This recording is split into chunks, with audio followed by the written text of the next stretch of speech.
Iskanje animacijskih napak v Pujsi Pepi je praktično postalo naša služba za polni delovni čas. In danes smo našli nekaj res dobrih. Na primer, v epizodi Rojstni dan Edmonda Slona smo opazili dve hitri, a zabavni napaki. Ko gospod Zebra skoči iz kombija, pozorno opazujte njegove roke, ker se mu kovček čarobno pojavi v rokah. Pred sekundo ni držal ničesar in to še ni vse. Ko mamica Pujs vzame pismo iz ovojnice, če pogledate ovojnico, se ta vidno skrči pred vašimi očmi. Sama od sebe je postala manjša. Pogovorimo se o epizodi London. Tukaj gospa Gazela pelje razred na izlet v London, kjer jih po mestu popelje kar sama kraljica Anglije. Ko avtobus čaka, da ladja prečka most, lahko, če pogledate v notranjost avtobusa, jasno vidite nekakšno tablo z navodili na steni. Ko pa ladja prečka most in kamera ponovno pokaže avtobus, je tabla z navodili popolnoma izginila. In to še ni vse. V tej celotni epizodi je v avtobusu zvonec, ki se v različnih prizorih pojavlja in izginja. En trenutek je tam, naslednji trenutek ga ni več. V epizodi, ko pride igrat Richard Rabbit, lahko že na samem začetku vidimo, kako v ospredju močno dežuje. Če pa pogledate skozi okno, dežja sploh ni. Ozadje je popolnoma suho. Šele potem, ko naslov epizode izgine z zaslona, začne dež končno padati tudi za oknom. Kot da bi dež pozabil priti pravočasno. In to ni edina napaka v tej epizodi. Ko Suzy pride k Pepi domov, lahko, če dobro pogledate vrata, vidite, da je zraven njih zvonec. Ampak med uvodom iste epizode tega zvonca ni bilo nikjer videti. Nekdo ga je očitno zelo hitro namestil. V epizodi Dedek Zajec in njegova ladjedelnica smo našli klasičen trik izginjanja. Na eni točki v epizodi lahko jasno vidimo drog, na katerem je zvonec. Toda ko čoln trči v lesen drog in potone, oba, drog in zvonec, popolnoma izgineta, ni ju več. Ale nekaj trenutkov kasneje, ko dedek pes potegne čoln nazaj iz vode, sta drog in zvonec čudežno spet na istem mestu. V epizodi Party Bus je Pepa povabljena na rojstnodnevno zabavo mačke Candy, ki poteka na dvonadstropnem zabavnem avtobusu. In takoj opazimo nekaj nenavadnega. V avtobusu je samo ena vrsta sedežev. Vsi otroci sedejo v to isto vrsto in avtobus se začne premikati. Ko pa kamera pokaže avtobus od zunaj, se razporeditev sedežev popolnoma spremeni. Zdaj otroci sedijo v več različnih vrstah kot v običajnem avtobusu. Ena vrsta se je v nekaj sekundah nekako spremenila v več vrst. In to še ni vse. Ko otroci sedejo jest, je na krožniku 6 sendvičev. Deni, Suzy in Pedro vsak vzamejo enega. Torej bi morali ostati 3 sendviči, ampak če pogledaš na krožnik, so tam še vedno 4. Nekdo je dobil dodaten sendvič, pa tega nihče ni opazil. Ta napaka pa je nekoliko drugačna od običajnih. V epizodi, kjer Pepa, Juri in očka Prašič pleskajo Evinino sobo, lahko skozi okno jasno vidiš sonce na nebu.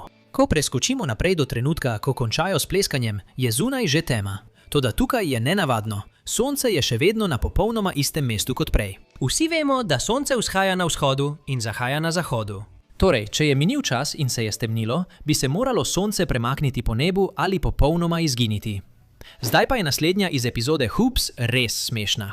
Ko vsi otroci jemljejo obroče iz košare, vidimo, da se pridruži tudi Zoe Zebra. Ampak tukaj je težava. Pred trenutkom sploh ni bila v učilnici. Na začetku je ni bilo tam. In potem nenadoma vzame obroč, kot da je bila tam ves čas. Razen če je Zoe ugotovila, kako se teleportirati, je to očitno napaka v animaciji. In to še ni vse. Ko vsi začnejo igrati z obroči, Zoe skrivnostno spet izgine, kot da je sploh nikoli ni bilo tam. Pojavila se je za en prizor, vzela obroč in izginila brez sledu. Pogovorimo se o epizodi Želva doktorice Hrček. Doktor Hrček obišče otroke, da bi jim predstavila svoje 3 hišne ljubljenčke. In med tem prizorom lahko jasno vidimo, da Candy mačka sedi skupaj z ostalimi otroki v učilnici. Kasneje v epizodi, ko doktor Hrček ugotovi, da se je njena želva povzpela na drevo in pokliče gasilsko službo gospodične Zajec, kamera pokaže gasilski avto na poti do kraja dogodka. In če pogledate avto za njim, Candy mačka sedi notri. Ampak kako? Pravkar smo jo videli v učilnici. Ni možnosti, da bi lahko prišla v ta avto. Ali se Candy mačka premika zelo hitro, ali pa so animatorji popolnoma pozabili, kam so jo postavili. Epizoda Varnost na prvem mestu ima nekaj dobrih primerov.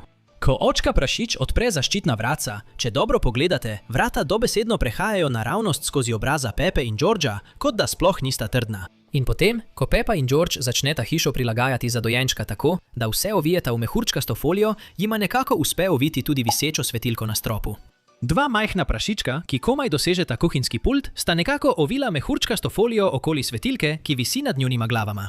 To ni toliko animacijska napaka, ampak bolj skrivnost. Ena epizoda, ki je res polna napak, je glasbila.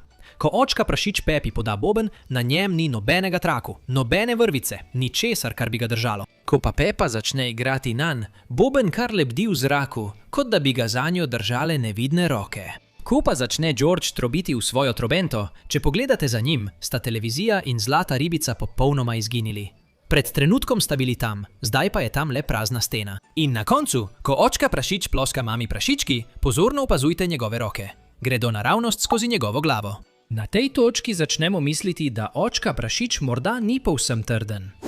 Tukaj je še ena epizoda z več kot dovolj napakami. V epizodi Kolcanje, ko Pepa seže po svoji žlici, njena roka gre naravnost skozi skledo kosmičev mami prašičke, kot da je sploh ni tam. Ko očka prašič natoči mleko v svoje kosmiče, če pogledate vrč, se raven mleka sploh ne zniža.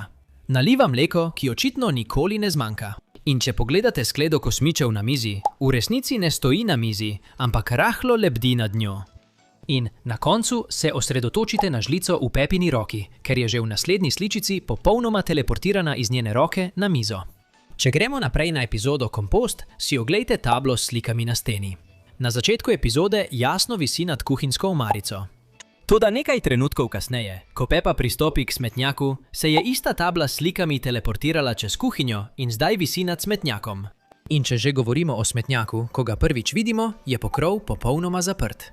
Toda ko Pepa pristopi, da nekaj vrže stran, se pokrov sam od sebe odpre, še preden se ga sploh dotakne. Ali v Pepini hiši straši, ali pa ima ta smetnjak senzorje gibanja iz prihodnosti. In najčudnejši del šele prihaja. Ko mama prašička začne Pepi kazati različne vrste smetnjakov, so ti postavljeni tik ob hladilniku. Ale nekaj prizorov prej je bil hladilnik prislonjen tesno ob steno, brez kakršnega koli prostora ob njem. Kuhinja v Pepini hiši se očitno preureja med prizori. Zdaj pa še ena hitra, a res nenavadna iz epizode Zvezde. Ko prašičja družina pride k dedku prašičku domov, ima očka prašiček očitno oblečena svoja zimska oblačila. Ko pa spleza na podstrešje, je nenadoma oblečen v svoja običajna vsakdanja oblačila. Morda mislite, da jih je preprosto slekel, preden je splezal gor, ampak ne, ker je dobesedno sekundo kasneje spet v svojih zimskih oblačilih. Nekako je dvakrat zamenjal oblačila v nekaj sekundah, ne da bi kdo to opazil. Zdaj pa še zadnja napaka. Poglejmo si epizodo Telovadba. Ko dedek Zajec daje navodila otrokom, poglejte položaj mačke Candy in slončice Emilije. Kot lahko vidimo, je mačka Candy na bolj oddaljeni strani, Emilija pa na bližnji strani. Toda napaka je, da se v naslednjem prizoru njuni mesti zamenjata. V nekaj sličicah sta preprosto zamenjali svoji mesti. In v tem prizoru, če pogledamo ozadje, lahko vidimo kup vrvi, ki visijo dol. Toda le nekaj sličic kasneje, vse te vrvi izginejo. In na koncu, ko dedek Zajec otrokom reče, naj se zibajo kot žele, če pogledamo Suzi tukaj, ji manjka roka. In to je vse, kar smo tokrat našli. Ampak če sodimo po Pepi Pujsi, jih je verjetno še na stotine, ki se skrivajo na očeh. Sporočite nam v komentarjih, katera vas je najbolj presenetila. In kot vedno, se vidimo v naslednjem videu.